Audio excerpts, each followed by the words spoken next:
Hi, Tom. It's good to be talking with you today, and I just want to take a second and thank you for just having a chat with me today. I really appreciate it. I'm glad to be here, Mandy. This is going to be fun. All right. So let's get started.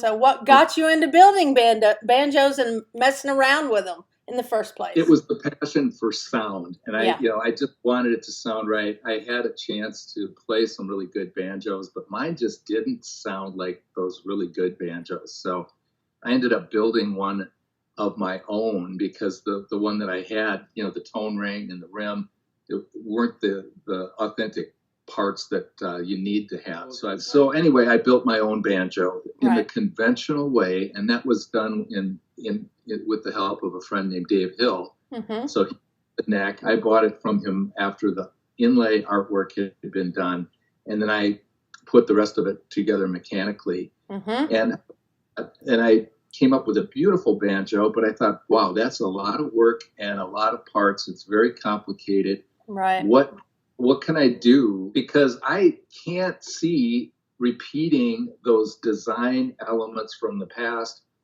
because it's already been done. It's kind of like, why reinvent the wheel? So now we're getting into what really makes Nechville different from everybody else and what sets you apart.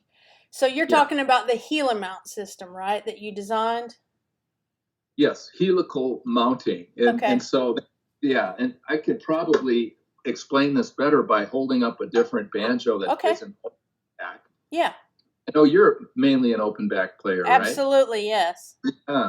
So this kind of a body is kind of the type of, this is a Gila mount, but without a back on it. Okay. And I have two styles of Gila mount. And so this one with the back off is a little more clear. You can see exactly inside going on. You might see a tone ring in there. That's the metal part that meets the head. Right.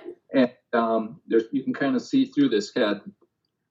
This one's actually a 4-string tenor banjo, but you get the same idea. You could put any neck onto a Gila mount.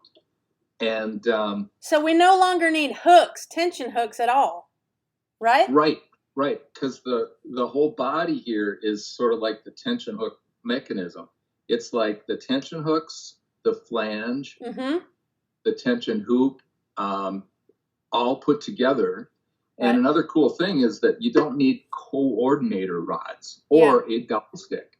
Wow. So on their banjo, you have a dowel stick that fixes the banjo neck in one angle. Right. And on one, well, how do you connect the neck on? Well, I'll show you. You can see the neck attached to the body, right? Right. All right, there's a little hole on the back of the heel. Can you see that? Yes, we can. All right, so that's an Allen wrench that you just loosen the neck.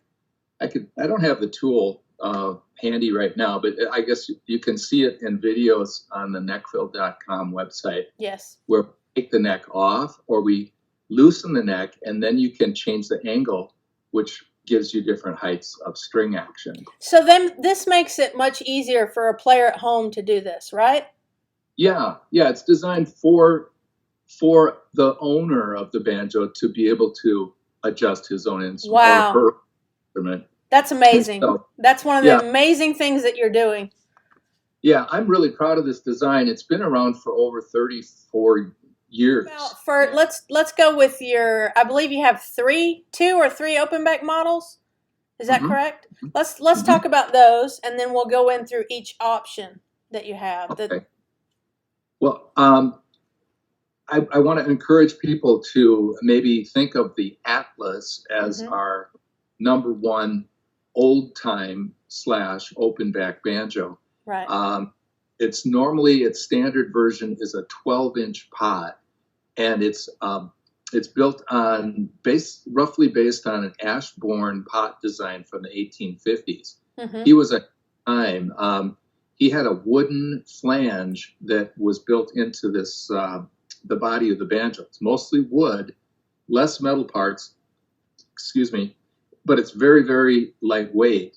And the sound is fantastic. And in combination with a Nechville neck attachment, this is something that is probably the most important thing of our whole talk, I believe, is the way that a neck mounts onto a body of a banjo. But it gives a good example of how the flux capacitor adapter might serve the purpose of adapting a Nechville neck to an old pot, like an old pre-war or an old open. We have a way of mounting this neck mounting device called the flux capacitor right to the body, and then you can put any neck on there, and it becomes adjustable and removable for travel. Nice. I will mention one more thing. Technically speaking, the tail pieces on Nechvilles are not mounted by hardware that goes through the flange. Right. They're only mounted with the tension of the strings, and then there's little pins they're like pivot pins that go into the tension hoop. Okay. But they're not filled in, they're not screwed in, they're only held by the tension of the string. So when you release the neck, the tailpiece comes right off easily, and then you can remove the neck, put it in a suitcase or in a shoulder bag, and carry it on a plane or whatever, and then it's easy to transport in a suitcase or whatever. Oh wow! So, okay, back to the Atlas that we were talking about. What options do you have available? I know you had mentioned the tunneled fifth string. Is that available on your open backs as well, or? Yeah, it's fun to see that there are people that want to combine modern elements of design to their old time banjos, and there's a convenience without the fifth string. I can see that being huge in speed. Huge. Yeah, when you're going from a position down here, and if you happen to be playing up the neck, and some various players have different ways of playing, but I use my thumb a lot on the fifth string. Sometimes I'll come up here and wrap around, and to go from a low position to a high position and not have that fifth string in the way. Right. It is a convenience. Okay, let's also talk about, I saw you had I believe you call it a partial thumb scoop. I really want to talk about that. My people would like to see that, I know, for sure. Yeah, not being as much of a clawhammer player, I'm an aspiring clawhammer player, but my mind thinks like, well, what's the purpose of this scoop? And I think that I've learned from some clawhammer players, they like all the frets removed. But the main purpose of the scoop, in my mind, is to get under the fifth string. That's it. Right? You've hit it perfectly. Yes. Okay. So when you come up to the side of the neck with your thumb, you don't want to hit the side of the banjo. You want to hit the string. Right. And be able to kind of plunk up on it. And it's sort of like a reverse pluck when you're claw hammering. You touch the string, and it sounds when you take your thumb away. Right. And you want to get under to kind of pull it backwards. And you want that rest there. That makes a rest. That little scoop makes a rest. Yeah. So when you put your thumb down, like you can get used to hitting it right in the right place, but just sort of like my comfort armrest, there's a bigger surface area of contact. So when you put your thumb down, it's landing on a little platform. When you lift it up, you're plucking the string from the right angle, the corner off of your neck, and then you'd have a partial thumb scoop.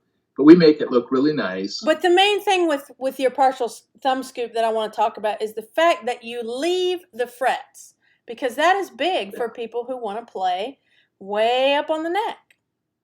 I love that. I mean, I've spent a lot of time learning my chord positions, and I'm proud of myself when I can go up and do all these same chords. Frets up, Exactly. And if you go to the trouble of learning your frets up to the 12th fret, well then, voila, the rest of them all the way from the 12th up, because it just repeats, right? Right. Also, talk for a minute about your bridge. Oh, thank you for asking. It's a huge big thing to banjo sound. I cannot overstate the importance of a good bridge. Sometimes you're lucky and you get a very inexpensive bridge that works great, but to optimize a bridge for what I've found, the geometry of the top of the bridge is important, and the shape of the, I don't know, can you see how that bridge has a shape to it? Oh yeah, we can see how the third string is back closer to the tailpiece. It's kind of curvy looking. Yeah. Well, the third string is compensated. And without going into too deep of a detail, we need the compensation, especially because my bridges have also a roundedness to the top of the bridge. And there's, we talked about the radius neck. Well, the radius neck in combination with the radius bridge is important. Get them with the flat neck if they prefer, or a radius. Is that what you're saying? Okay. Yep, exactly. And I think people make more mistakes on a flat neck, and once they get used to a radius neck, they don't go back. Okay. Well, you just see. I have one of your armrests on my banjo currently, and I absolutely love it. That bevel that you have. Let's talk about that for a minute. Okay. I want to call out to my friend Ludwig Nessheim. He's a dude from Minneapolis that came up with a Cocobolo armrest one time, and he said, "Hey, check this out. It's got a bevel on the top surface that is the same angle that you put your arm on, and it's a wide surface area of comfort, and it's not metal. So a regular metal armrest has a relatively sharp, small radius edge that your arm fits on. Some people have nickel allergies, or they have like this cold feeling on their arm that eventually cuts their circulation off and puts like little red stripes on their arm. Well, this doesn't do that. It causes your hands to be more relaxed because they aren't getting impeded by the nerves aren't being impeded by cutting off circulation in your arm. So I can attest to that 100%. I've tried several other armrests and even another wooden one, and it does not have that comfort bevel there, and that makes all the difference in the world in the pressure that's going through your arm. Okay, let's take a minute and talk about the Atlantis too, because we haven't touched on that. Okay, that is a fancy atlas. It has a radius neck, and we do go and put the full scoop in that one because there are purists out there. Oh yes, there are. They believe that the scoop is important for the full. They'll do double thumbing and all this stuff, and having that scoop there is really important to them. So we put that on, but by request, of course, we're custom builders. We'll do whatever way you want. Right. But we use antique finishes on that one. So as this banjo shows the heel mount, the Atlantis has the 1850s style wooden body, so it looks different. But we use the hardware is antiqued. Antique brass. It looks a little bit like what this one does. This one's actually antique copper, but it's similarly colored. For sure. My fascination is how good can I make a banjo sound, or how interesting can I make a banjo sound, or how can I surprise myself next with the next banjo that I make. That's amazing. I love that passion.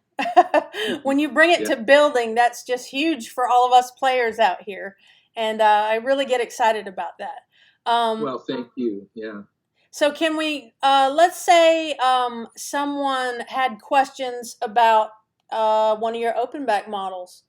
Are you open to talking with them about customizing every little aspect, or? Yeah. There's, I have time. It is my job right now as a banjo salesman. And I'm the head of the company, but I have time to talk to everybody that has questions. I would love to help you define what it is that you want. For example, if you're a player that is clawhammer and rooted in old time and really want to honor the old time traditions, the Atlas and the Atlantis, they look the part. They're old looking, it's old design pot, but you get the conveniences of always having more stability and tuning. having more stability in the neck connection, and having the choice of being able to raise or lower the action. You're comfortable that everything's in tune accurately because you have a compensated bridge. And is the nut width. Now, a lot of banjos that are claw hammer seem to have a very narrow nut width. So I saw somewhere that you had a wider nut width. Is that right? Yeah, there's a Nechville standard that we started selling banjos early in the early 90s, late 80s. And we were talking to people like Bela Fleck and Allison Brown and players they liked a little wider string spacing. And they also liked a little bit more room on the playing surface of the fingerboard. Absolutely. So spreading out the strings just a millimeter or so farther apart, it gives just a little bit more control and a little less chance you're going to mix up hitting the wrong string. And more of a platform, really, for doing your pull-offs and things. Pull-offs, and then sometimes choking the string, like making the string go sharp by bending it with your left hand. And I'd like to have people ask questions below this video, and maybe we can chat again. Sure. Yeah, if you have a question, they can contact you with that question, and you can pose it for them during our next talk. How's that? Yeah, that sounds great to me. Lastly, I really want to touch on price a little bit here. I'm seeing prices ranging from $2,000 to $5,000 and up. So with a custom-built instrument, I understand, there's a lot of cost involved in that. So what do you say to people when they say, I don't know if I want to spend that much money on a banjo? You spend as much money as you feel comfortable spending, but I can just tell you from experience, over and over and over again, there are people out there that go from one banjo to another, and they're basing their decision on price. Yes. And they end up buying one and then losing money on one. And then they'll buy another one, and they'll find that too is not as good as what they want. And they might go through 3 or 4 banjos losing money along the way. Sure, so I would say buy the best banjo you can afford, because there are advantages that crop up, and they don't go away. These aren't just novel things that you experience once.